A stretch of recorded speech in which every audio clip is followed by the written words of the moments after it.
Now, look, I think I should just be honest and explain why I haven't uploaded any content.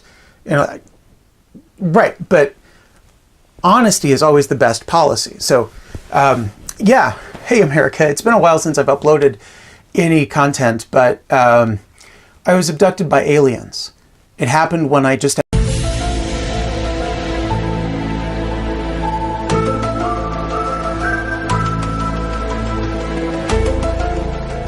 Hey everybody, I am back with another grammar short, this time on Latin words, phrases, or abbreviations that show up in writing in English. Some of these are reserved for formal writing, like research papers. Some of them should really only be used in informal settings. And I'm going to start with one of those, an informal Latin abbreviation, and that is etc., etc., period. Now, I see this all the time from students.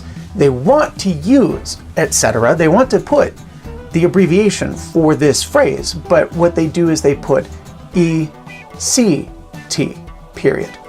That's ect. And I understand the impulse. We have no words in English that have the letters ETC all in a row, but we do have words or phrases like respect that have the letters ECT all in a row. But ECT is wrong. Don't use it. Don't do that. Just don't. It's ETC, period. ETC, period is, of course, an abbreviation for etc. Etc. is a Latin phrase that means and similar. The ET actually translates in from Latin to English to and. That means that if you write and etc., some people do, you're actually saying and similar. So don't do that. Fun fact, the ampersand is actually what you get when you combine the letters E and T.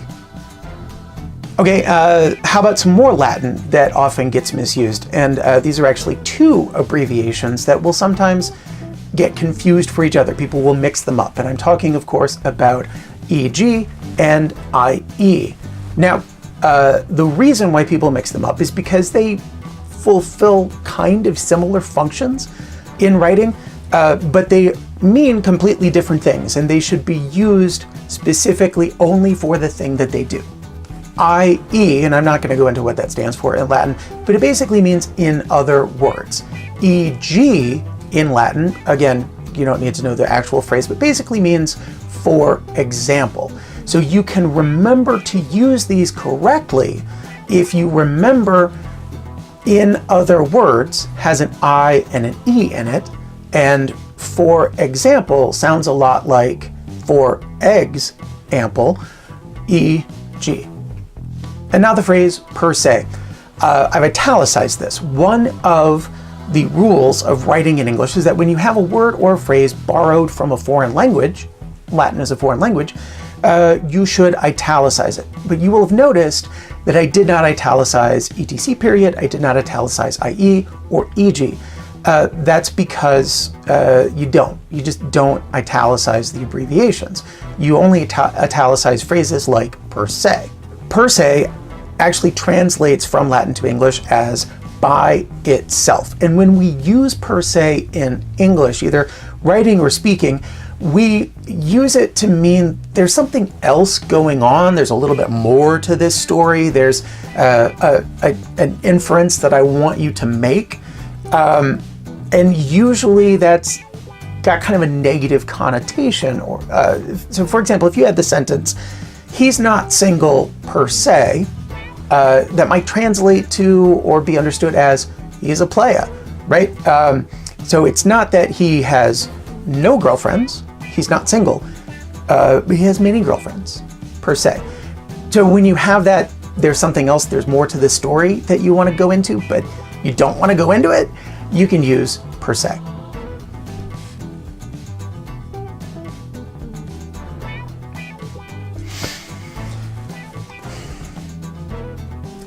The next couple of abbreviations, these are things that are going to show up in academic writing or formal writing or research writing.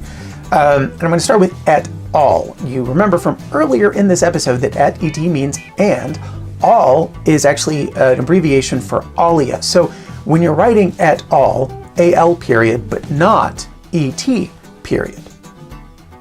Et alia translates to and more, and we use this when we're referring to a source or we're referring to a group of people, and that source is written by many different people, or that group of people includes a lot of people, and we don't want to list everybody's name. You can list the first name or the first couple of names and then et al.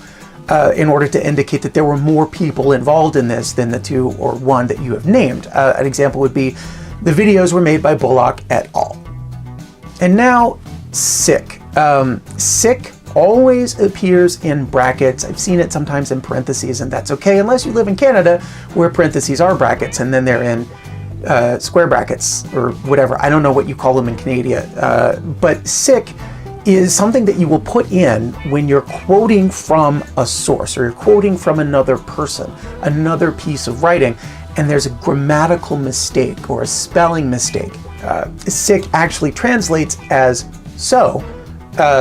You might be familiar with sic semper tyrannis, which is a Latin phrase that means so always to tyrants, right? It's the motto of, I don't know, Virginia, one of those states over there in the east. But sic translates to so, and basically when you put sic in there next to the grammatical mistake, spelling mistake, or other mistake of your source, basically you're saying, not my mistake, don't blame me. Next is Ibid. You're going to see Ibid in works cited lists or bibliographies, or notes, footnotes, endnotes.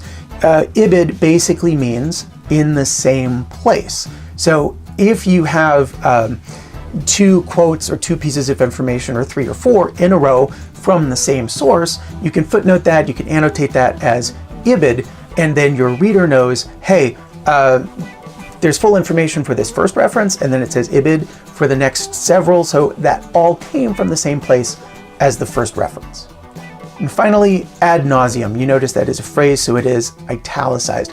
Ad nauseum basically means until you get sick of it, right? Like Bullock just went on and on ad nauseum, which you could translate into as, wrap up the video, Bullock, you've done enough. See you for the next one.